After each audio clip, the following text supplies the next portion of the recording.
Dulur, saat ini kita berada di pengelolaan informasi Mojopahit di pendoponya ini, dan kita langsung ditemani oleh Mas Hariri. Boleh saya panggil Mas ini ya? Ini dengan Mas Hariri adalah langsung Kepala Unit Pengelolaan Informasi Majapahit. Nah, selamat siang ini Mas. Selamat siang. Kita diterima dengan baik dan terima kasih Mas Hariri. Ini begini Mas, jadi kita kan mau bicara tentang batu gilang yang ada di Tembelang ya. Ya. Nah, di sana itu kan ditemukan batu bata kuno. Di realitasnya itu ditemukan batu bata kuno yang menurut cerita dari masyarakat yang dulu, dari sesepuh-sesepuh yang dulu, bahwa dulu tumpukannya itu banyak sekali, entah itu nanti struktur atau bangunan.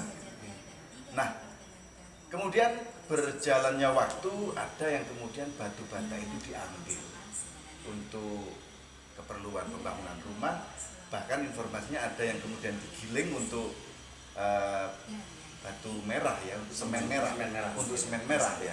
Ada informasi juga bahwa batu bata itu juga dipakai untuk keperluan pembangunan pendopo Kabupaten Jombang.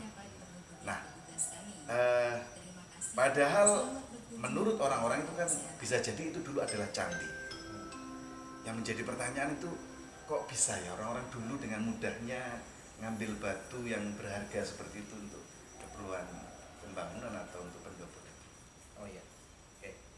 Jadi mungkin kalau terkait pertanyaan itu saya bertanya dulu.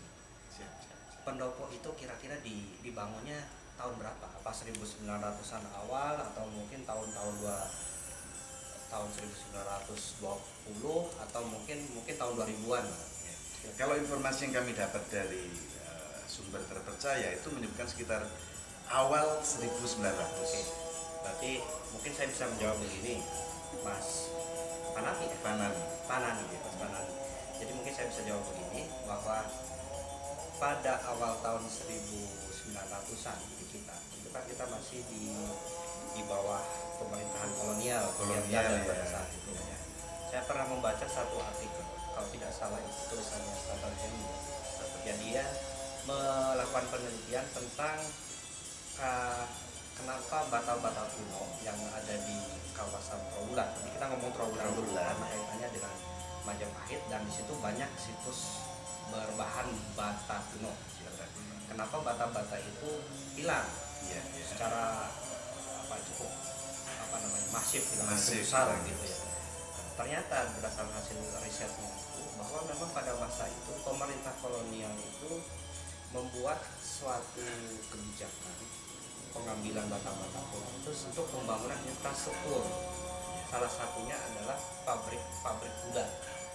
Nah, kemudian pada tahun 2009 atau 2010 saya pernah melakukan survei di Jombang di 3 lokasi, yaitu di Mojo Agung, kemudian di Ceweng, di Blimbing ya. Itu ada 3 lokasi bekas pabrik gula. Betul. Nah, saya bersama tim pada waktu itu survei, kita mencari fondasi yang masih tersisa, dan memang kami mendapatkan bukti fisik fondasi itu dibangun dengan cor beton, bahan bakunya itu bata-bata kuno seperti itu. Oh, bahannya dari bata kuno. Bata-bata kuno itu. Nah, bisa jadi mungkin yang terjadi di mana tadi? Batu gilang itu, ketika mungkin ada temuan bata kuno, kemudian itu digunakan untuk pembangunan misalnya pendopo begitu, ya mungkin kasusnya kurang lebih sama. Jadi pemerintah pada saat itu sedang dalam tahap pembangunan infrastruktur, kemudian menggunakan kebijakan seperti itu. Nah, Mas Hariri, kan seperti ini, bahwa di Batu Gilang itu kan ya ada orang yang menyebutnya itu pangkalan prasasti atau prasasti yang reuse gitu ya. Terus di sisi lain juga dekat situ banyak ditemukan batu bata kuno ya, yang dipercaya masyarakat setempat bahwa itu adalah candi. Nah, kira-kira memang ada hubungan antara batu itu dengan candi? Oke. Jadi informasi yang sampai ke kita ini kan sepotong-sepotong. Betul. Jadi kita lebih banyak bermain di tafsir atau di dugaan. Didugaan. Jadi gini, Pertama, faktanya di situ ada pecahan batu prasasti ya. Betul. Nah, ada yang menyebut bahwa itu dia bakalan prasasti karena tidak terlihat tulisannya. Betul, ya. Ada yang menyebutkan bahwa prasasti itu dia rius digunakan ulang ya. Karena ada bekas semacam tulisan tapi tidak jelas. Ada Ya. kemungkinan itu dihapus dan bisa jadi memang prasasti itu dihapus. Bisa jadi karena yang saya ketahui di dalam prasasti tertentu itu seringkali dibunyikan terkait masa berlaku dari prasasti itu. Misalnya dia ditetapkan oleh si raja tertentu, misalnya Raja Kusindok, Iya. nanti dia menetapkan sebuah wilayah sebagai pernikahan misalnya di prasasti itu sebagai sima. Nanti akan dibunyikan bahwa ketetapan ini berlaku selama-lamanya sampai entah zaman apa gitu lah ya. Selama prasasti itu tetap ada, berarti ketetapan itu berlaku. Masih berlaku. Tapi belum tentu prasasti itu kan sampai ke zaman kita sampai utuh. Ya, seringkali dia sudah hancur karena mungkin suksesi itu seringkali tidak mulus. Suksesi di kerajaan. Ya, siapa tahu mungkin raja penggantinya mungkin tidak cocok dengan kebijakan pendahulunya. Prasasti itu bisa saja dipecahkan atau dihapus sehingga ketetapan itu menjadi batal dan wilayah itu tidak menjadi pernikahan lagi. Nah, terkait dengan prasasti ini kita tidak tahu prasasti ini terkait dengan penetapan apa. Ya, kalau aku bilang itu belum punya informasi. Belum punya informasi. Tetapi di situ ada ditemukan adanya bata yang informasinya itu dia kemungkinan candi. Iya. Itu juga masih kemungkinan. Nah, katakanlah itu candi dan di situ ada prasasti. Ya sebetulnya itu terkait. Terkait. Ya. Nah, karena andai kata itu prasasti itu memang betul dia prasasti penetapan sima, itu tanah perdikan, tanah otonom, Iya. sehingga dia tidak memiliki kewajiban menyerahkan pajak kepada pemerintah pusat. Nah, uang itu bisa dikelola untuk merawat atau perawatan di bangunan keagamaan yang ada di tanah pernikahan itu. Biasanya seperti itu. Jadi kalau misalnya kemungkinan di sana ada candi, ya tentu saja kemungkinan itu ada. Kemungkinan itu ada. Iya. Oh. Terus juga kan seperti ini, bahwa di sana ada Mbah Darman.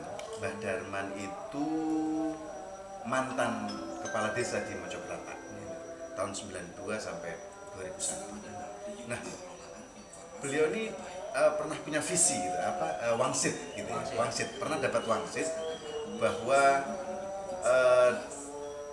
di dekat situ juga ada dalam pandangan wangsit beliau itu ada regol, 2 regol atau gapura.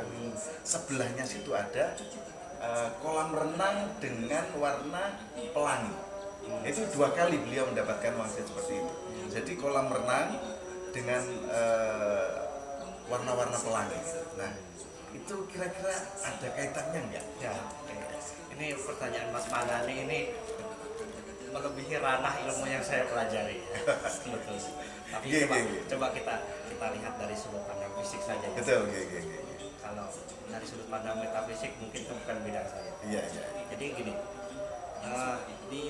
di wangsit itu atau di visi itu terlihat adanya kolam. Ya. Kalau kolam itu dalam konteks misalnya di masa kerajaan Hindu-Buddha itu ketirtaan. Oh iya. Oke, jadi dia bangunan peribadatan yang ada hubungannya dengan air, ya, sumber air lah seperti di Trawulan ada Candi Iya. kemudian ada Tundo di bawah Penanggungan, kemudian di Tanah juga ada pertirtaan. Di Jombang juga ada sumber beji ya. Sumber beji. Ya. Jadi kemungkinan seperti itu. Ya. Kemudian apa hubungannya pertirtaan itu dengan dugaan candi? Iya, dengan dugaan candi. Jadi sebetulnya fungsinya kurang lebih sama ya kan untuk ritual keagamaan ya. Dan yang perlu kita perhatikan di sini kita cermati adalah elemen air itu sangat penting. Elemen air sangat penting. Baik itu di candi maupun di pertirtaan, elemen air itu sangat penting. Ya, salah satu fungsinya itu adalah untuk penyucian. Jadi kalaupun misalnya ya karena dugaan itu adalah candi, sedangkan wangsit itu ternyata perciptaan, kita sama-sama tidak tahu Iya, iya. aslinya itu apakah ketirtaan ataukah itu candi. Tapi kedua-duanya sama-sama membutuhkan elemen air. Air. Dan saya pernah membaca literatur bahwa ada beberapa candi yang dia memang dibangun di daerah yang sangat sulit air. Itu elemen air tetap tidak ditinggalkan. Dia tetap harus ada meskipun wilayah itu gersang misalnya, di puncak gunung yang sangat sulit sumber air misalnya. Bagaimana cara mengatasi kebutuhan untuk air itu? Ternyata arsitek zaman dulu mencari atau mendapatkan solusinya itu dengan bentuk simbol. Jadi di candi itu dipahatkan simbol tertentu yang menunjukkan keberadaan air. Mungkin dengan simbol saja. Dengan kendi, dengan kamandalu seperti itu. Jadi seringkali dia tidak secara fisik itu airnya ada, tapi simbolnya itu ada. Nah, sehingga dia tetap bisa digunakan untuk ritual keagamaan yang membutuhkan air. Jadi seperti itu Mas Pamani.